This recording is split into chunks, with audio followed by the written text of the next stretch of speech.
কিংডমের আগের এপিসোডগুলো না দেখে থাকলে প্রথমে সেই ভিডিওগুলো দেখে তারপর এই ভিডিওটা দেখো, এতে বুঝতে সুবিধা হবে। লিংক ডেসক্রিপশন এবং আই বাটনে দেওয়া থাকবে। তো হ্যালো ফ্রেন্ডস, ওয়েলকাম টু ওর গপ্প সিরিজ। সভা শেষ হওয়ার পরে মহারানী তার বাবা হোগজোর সাথে কথা বলতে আসে। মহারানী বলে, তোমার আদেশ অনুযায়ী সব গেট বন্ধ হয়ে গেছে, কিন্তু গিয়েলসন থেকে আসা আনাজগুলো কি এভাবে ছেড়ে দেওয়া ঠিক হলো? এই কথা শুনে হোগজো বলে, তোমার কি মনে হয় শুধুমাত্র টাকা থেকেই শক্তি আসে? শক্তি তো সেটাকে বলে যখন কেউ জানতে আসবে না যে এই ঝিলের নিচে ঠিক কতগুলো লাশ পড়ে আছে। মহারানী বলে, আমি এই সব শক্তি দিয়ে আমার বাবাকে রক্ষা করব। কিন্তু তার উত্তরে হোগজো বলে, তুমি ভুলে যেও না এই শক্তি আমারই দেওয়া, আর আমি চাইলে এই সব কেড়েও নিতে পারবো। মহারানী জিজ্ঞেস করে, রাজকুমারের কি হবে? সে তো এখনো বেঁচে আছে। হোগজো বলে, রাজকুমার আমারই হাতে মরবে। এদিকে সঞ্জুর ম্যাজিস্ট্রেট এসে আনহিয়ানকে বলে রাজকুমারকে তাদের হাতে তুলে দিতে, কারণ সঞ্জুর 4টে গেট হানিয়াং থেকে বন্ধ করে দেওয়া হয়েছে। এই গেট খোলার একমাত্র উপায় হলো রাজকুমারকে তাদের হাতে তুলে দেওয়া। আনহিয়ানও এক কথায় রাজি হয়ে যায়। এদিকে মুইয়ং চাংকে বারবার বলতে থাকে এখান থেকে বেরিয়ে যাওয়ার জন্য, কারণ এদের ওপর মুইয়ং এর একদমই ভরসা হচ্ছিল না।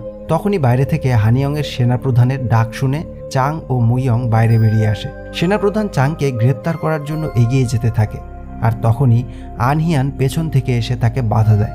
আনহিয়ান বলে, আসল বিশ্বাসঘাতক কারা?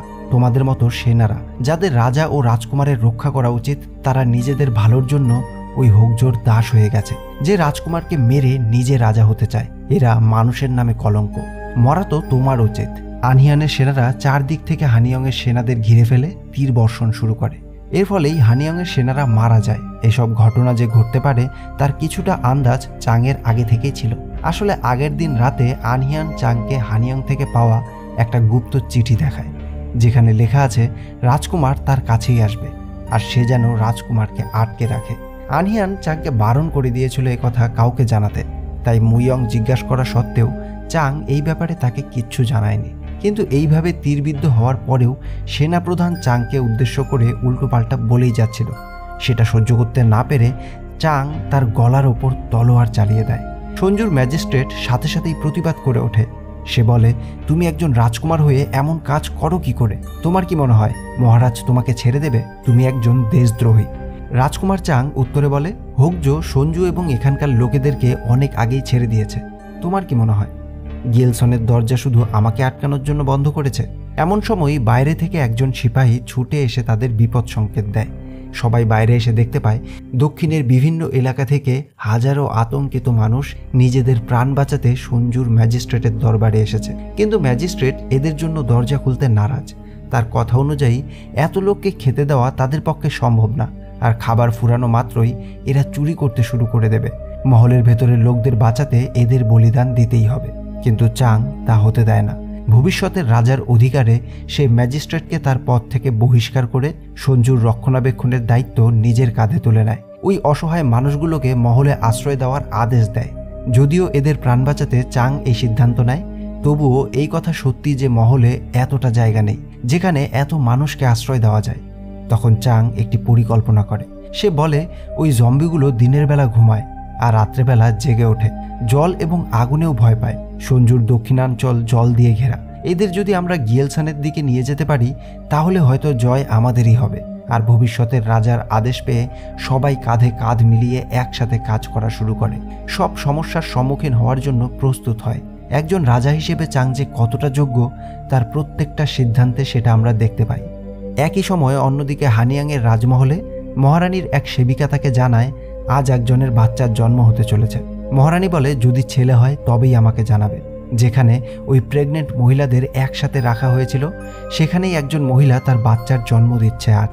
বাইরে বসে বাকিরা অপেক্ষা করছিল সুখবরটা শোনার জন্য। বাচ্চার জন্ম হওয়ার পর তার কান্নার আওয়াজ বাইরে থেকে শোনা যাচ্ছে, কিন্তু হঠাৎ করেই সেটা থেমে যাওয়ায় কয়েকজন মিলে এগিয়ে গিয়ে দাইমাকে জিজ্ঞেস করে কি হয়েছে। দাইমা তাদেরকে জানায় মেয়ে হয়েছে। বাচ্চা ও মা দুজনেই সুস্থ আছে, কিন্তু রক্তে ভরা ওই প্রসব ঘরের অবস্থা দেখে মা ও বাচ্চা যে সুস্থ আছে তা একেবারেই মনে হয় না। অপরদিকে মহলে মহারানীর সেবা করার জন্য এক নতুন সেবিকাকে রাখা হয়েছে। মহারানীকে স্নানের জন্য প্রস্তুত করতে গিয়ে সে হঠাৎ করে চমকে ওঠে, আর এখানেই বেরিয়ে আসে একটা ভয়ঙ্কর সত্যি, যেটা হয়তো আমরা কেউই আশা করছিলাম না। মহারানী আসলে গর্ভবতী নয়। এতদিন শুধুমাত্র সে নাটকই করে চলেছে, তার পেটে কোনো রকমের সন্তান নেই।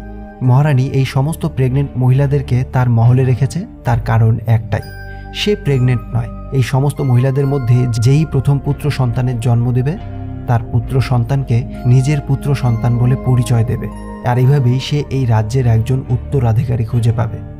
এদিকে অকর্মা বিয়মও সিওবির জন্য দায়িত্ববান হওয়ার চেষ্টা করছে। সে সিওবিকে চিকিৎসায় সাহায্য করার জন্য এক ব্যাগ জড়িবুটি ভরে নিয়ে এসেছে। তবে যেখান থেকে সিওবি জড়িবুটি বাদে বাকি সবই পায়, কারণ বিয়ম জঙ্গল থেকে ঘাস পাতা যা পেয়েছে সব তুলে এনেছে। সিওবি বুঝতে পারে বিয়মের দ্বারা কিচ্ছু হবে না, তাই সে নিজেই জড়িবুটি আনতে এগিয়ে যায়। জঙ্গলে পৌঁছে জড়িবুটি খুঁজতে খুঁজতেই সিওবির নজরে পড়ে সামনে থাকা একটা জায়গাতে, যেখানে কুশপুতলি টাঙানো। চারিদিকে দড়ি দিয়ে ঘেরা ওই শুনশান জায়গাটা ঠিক সুবিধার দেখতে লাগছিল না। সিওবি তবুও সেই দিকেই যেতে চায়। বিয়মপাল বাধা দিয়ে জানায় এটা ফ্রোজেন ভ্যালি, এখানে যাওয়া মানা আছে।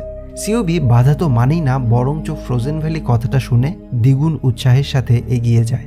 আসলে সে বৈদ্যলির জার্নালে পড়েছিল ফ্রোজেন ভ্যালিতেই সেই পুনরুত্থানের জড়িবুটি রয়েছে। এই জন্যই সে আরও বেশি উৎসাহ নিয়ে সেই দিকেই এগিয়ে যায়। অগত্যা সিওবির সাথে সাথে থাকার জন্য বিয়মও তার পিছু পিছু যায়। চারদিক দিয়েই দড়ি টপকে জল পার করে ভেতরে যেতেই সিওবি দেখতে পায় পুনরুত্থানের গাছ, যে গাছ এই সব সমস্যার মূলে রয়েছে। সিওবি যখন এই পুনরুত্থানের গাছ নিয়ে ব্যস্ত, তখনই বিয়ম খেয়াল করে পাশে একটা শিকল পড়ে আছে, যেন কাউকে বেঁধে রাখা হয়েছিল। আর হঠাৎই পেছন থেকে যেন কি একটা শব্দ হয়, কেউ একজন যেন ছুটে চলে যায়। অন্যদিকে ইয়ংশিন তখন সঞ্জুর লোকজনদেরকে বন্দুক চালানো শেখাচ্ছে। সামনেই আনহিয়ান দাঁড়িয়ে থাকায় চাং তাকে জিজ্ঞেস করে, তুমি ইয়ংশিনকে চেনো? উত্তরে আনহিয়ান বলে, না, আমি এর আগে তাকে কখনোই দেখিনি। ইয়ংশিক সম্পর্কে এই অজানা বিষয়টাই যেন সবাইকে আরো বেশি চিন্তিত করছে। আস্তে আস্তে সন্ধ্যা হয়ে আসছে, সবাই ওই জম্বিদের সাথে লড়াই করার জন্য প্রস্তুতি নিচ্ছে। এদিকে হোকজো গিয়েলসানের কাছে এসেছে। সেখানকার এক সিপাহী হোকজোকে জানায় সঞ্জু এখনও নিরাপদই আছে, কিন্তু হোকজো এখানে সঞ্জুর পরিস্থিতি জানতে একা আসেনি। তার সাথে আনা একটা ঘোড়ার পিঠে বোঝাই করা বাক্সটা যেভাবে নড়ছে, তা দেখেই বোঝা যাচ্ছে তার মধ্যে হয়তো কোনো আক্রান্ত মানুষ আছে, যে এই রাত্রেবেলা জম্বিতে পরিণত হচ্ছে। মুইয়ং চাংকে বলে আর কিছুক্ষণ পরেই সূর্যোদয় হবে, তাদের আর কিছুক্ষণই অপেক্ষা করতে হবে। তখনই তারা দেখতে পায় তাদেরই এক সিপাহীর ঘোড়া দূর থেকে ছুটে আসছে তাদের দিকে, আর ঘোড়াটার গলায় ঝুলছে সিপাহীর কাটা হাত, যেটা দেখে চাং বুঝতে পারে এই জম্বিরা খুব একটা দূরে নেই, তাই জন্যই তাদের প্রস্তুত থাকতে হবে। এভাবেই সতর্ক থেকে পুরো রাতটা কাটিয়ে দেয় তারা। রাত শেষে ভোরের আলো ফুটে আসে। গত রাতের সফলতার পর আজ রাতের জন্য আনহিয়ান সবাইকে তৈরি থাকতে বলে। সবার মধ্যে জয়ের আনন্দ, কিন্তু এত সহজেই কি বিপদ কাটিয়ে ওঠা গেল? না, সবাই যে যার জায়গা থেকে বেরিয়ে আসছে। চাংরাও ফিরে যাচ্ছে। তখনই হঠাৎ দূরে এক ঝাঁক পাখিদের অন্য দিশায় উড়ে যেতে দেখে সবাই থমকে যায়।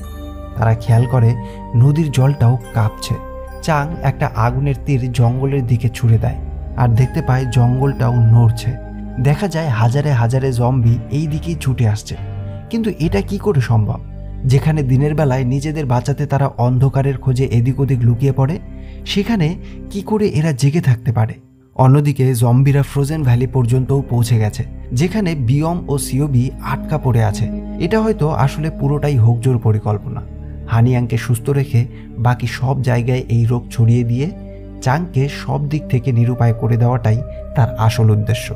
এই নতুন বিপদের সাথে চাং কি করে লড়াই করবে?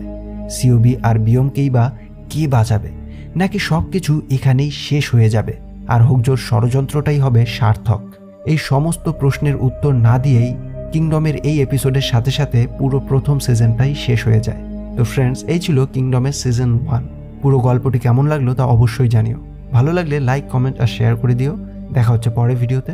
Till then, keep loving, by.